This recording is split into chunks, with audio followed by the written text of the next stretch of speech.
சும்மா இருக்கிறீங்களா? இன்றைக்கு பாத்தீங்களா எனக்கு திடீரென்று நாங்க சின்ன வயசுல இந்த கடையில போய் பார்த்தோம்னு சொன்னா கண்ணாடி போத்தல்ல போட்டு விற்பாங்க. கண்டுபிடிச்சிட்டீங்களா? நிறைய பொருட்கள் விற்பாங்க தான், பட் முக்கியமா நாங்க சின்ன வயசுல அதை சாப்பிட்டு இருப்போம்.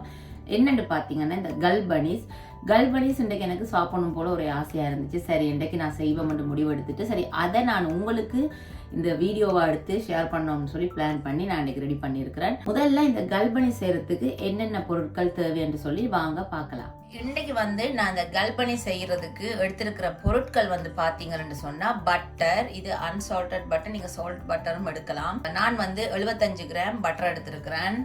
பாருங்க 75 கிராம் பட்டர் எடுத்திருக்கிறேன். அடுத்ததா நான் ஒரு 125 கிராம் சீனி எடுத்திருக்கிறேன். நார்மல் வெள்ளை சீனி தான். பிறகு 250 கிராம் நார்மல் அதாவது பிளெயின் ஃப்ளார் எடுத்திருக்கிறேன். அதுக்கு பிறகு ஒரு முட்டை, பேக்கிங் பவுடர். இப்ப இவ்வளத்தையும் வச்சு நல்ல சூப்பரான சுவையான கல்பனிஸ் எப்படி குயிக்கா செய்யறேன்னு சொல்லி வாங்க பார்க்கலாம். ஒரு பாத்திரம் எடுத்திருக்கிறேன். அதுல இந்த எடுத்து வச்சிருக்கிற பட்டரை போட போறேன். நீங்க இது பீட்டராலையும் செய்யலாம். நான் இன்றைக்கு கையால தான் அடிக்க போறேன். நீங்க பீட்டராலையும் வேணுமெண்டா இதை பீட் பண்ணி கொள்ளலாம். அடுத்ததா நான் எடுத்து வச்சிருக்கிற இந்த சீனியையும் இதுக்குள்ள போட போறேன். இப்ப இதை நான் நல்லா கலந்து விட போறேன். உங்களுக்கு கையால கலக்கிறது கஷ்டமா இருந்தா நீங்க பீட்டராலையும் கலந்து கொள்ளலாம். முந்தி காலத்துல பீட்டர் வர்றதுக்கு முதல்ல எல்லாரும் கையால தான் இந்த கேக் எல்லாம் அடைப்பினேன்.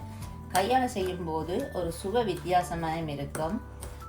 அந்த ஹோம்மேட் சாப்பாடுகள் மாதிரி நாங்கள் கையால் செய்யும் போது அது ஒரு தனி சுவை. இப்போ நான் கரண்டியால இந்த பட்டரையும் சீனியையும் நல்லா கலந்துட்டேன். அடுத்ததா இந்த மாதிரி கையால் அடிக்கிற ஒரு பீட்டர் மாதிரி இருந்தால் நீங்கள் அதுவும் பாவிச்சு கொள்ளலாம். நான் இப்போ இதை நல்லா கலந்து விட போகிறேன். கொஞ்சம் க்ரீமியாக வரும் வரைக்கும் நீங்கள் இதை அடித்தா போதும்.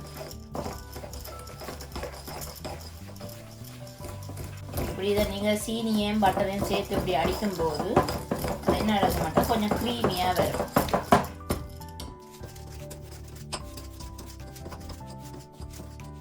இப்ப பாருங்க இந்த பட்டரும் சீனியும் நல்லா கலந்துட்டுது. நல்லா இந்த மாதிரி கலக்கிற அளவுக்கு நீங்க இதை கலந்து விட்டா போதும். அதுக்காக நல்லா க்ரீமா வரணும் மண்டி இல்லை. நீங்க இந்த சீனியும் பட்டரும் நல்லா சேர்ற மாதிரி கலந்து விட்டா போதும். இப்ப நல்லா கலப்பட்டுட்டுது. அடுத்ததா நான் இதுக்குள்ள எடுத்து வச்சிருக்கிற இந்த முட்டையை போட போறேன். இப்ப முட்டை போட்டுட்டேன். முட்டையை போட்டு ஒரு கொஞ்ச நேரம் அடிக்க போறேன். நல்லா அந்த முட்டை, பட்டர், சீனி எல்லாம் கலப்படுற அளவுக்கு நல்லா அடிக்க போறேன். நான் திரும்பவும் சொல்றேன், உங்களுக்கு இப்படி கையால் அடிக்கிற பீட்டர் வீட்டுல இல்லாட்டி நீங்க உங்களோட எலக்ட்ரிக் பீட்டர் இருந்தா நீங்க அதுலயும் அடிக்கலாம். ஆனால் சில சாப்பாடுகள் இப்படி கையால் அடித்து செய்யும் போது ஒரு வித்தியாசமான சுவை இருக்கும்.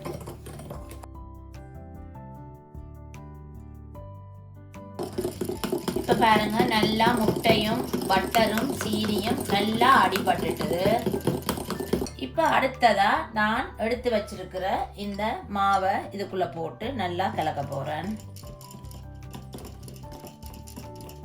அதோட சரியா ஒரு டீஸ்பூன் அளவு பேக்கிங் பவுடரும் போடுறேன். இப்ப பேக்கிங் பவுடர் ரெண்டும் போட்டாச்சு. இப்ப இத நல்லா நாங்க இந்த முட்டை, பட்டர், சீனி கலவையோட நல்லா கலந்து விடுவோம். கலந்து ஒரு ரொட்டி மாப்பதத்துக்கு இது வரும். நீங்க இதுக்கு தண்ணி எல்லாம் விட தேவையில்லை. அப்படியே நீங்க இந்த பட்டரோட ஈரத்தன்மை, முட்டை எல்லாம் நாங்க கலக்கும் போது நல்ல அளவா வரும்.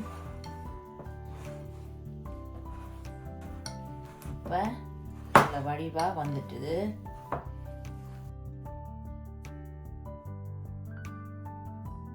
இப்ப கல்பனி செய்யற ரெடி ஆயிட்டு. இப்ப அடுத்ததா இத நான் உருண்டைகளாக உருட்டி எப்படி பேக் பண்ணி எடுக்கிறேன்னு சொல்லி நான் உங்களுக்கு காட்டுறேன். இப்ப நான் ஒரு ரேயில், அதாவது இந்த பேக்கிங் ரேயில இந்த ஆயில் பேப்பர் விரிச்சிருக்கிறேன். அப்ப இந்த பிஸ்கெட்டுகள் பேக் பண்ணி எடுக்கும் போது கொஞ்சம் ஈஸியா இருக்கும். இப்ப நான் ரெடி பண்ணிருக்கிற மாவை ஒரு அளவான உருண்டையா எடுத்து உங்களுக்கு எந்த அளவு வேணுமோ அந்த அளவுக்கு நீங்க எடுத்து நல்லா உருட்டணும். இப்படி நல்லா உருட்டிட்டு அதை மெதுவா இப்படி தட்டையா மெல்லமா இப்படி நீங்க தப்பணும்.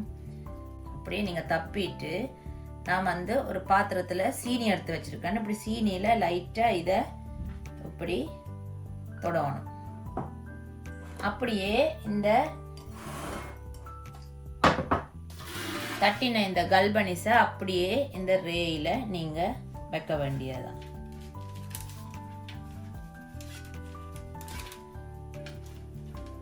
இதே மாதிரி நான் எல்லா கல்பனிஸையும் தட்டி ரேயில வச்சுட்டு நான் உங்களுக்கு காட்டுறேன்.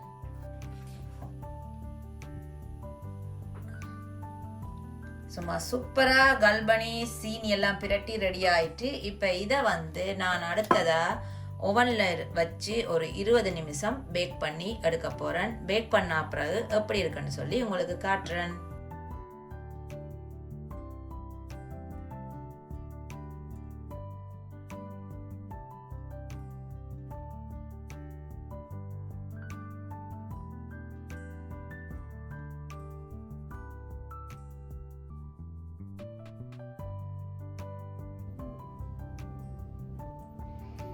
சூப்பரான சுட சுட கல்பனிஸ் ரெடி ஆயிட்டு இன்றைக்கு நான் இந்த கல்பனிஸ் நல்ல ஈஸியான முறையில் உங்களுக்கு செய்து காட்டியிருக்கிறேன். இப்போ கொஞ்சம் சூடாக இருக்குது. இது நல்லா ஆறணும்.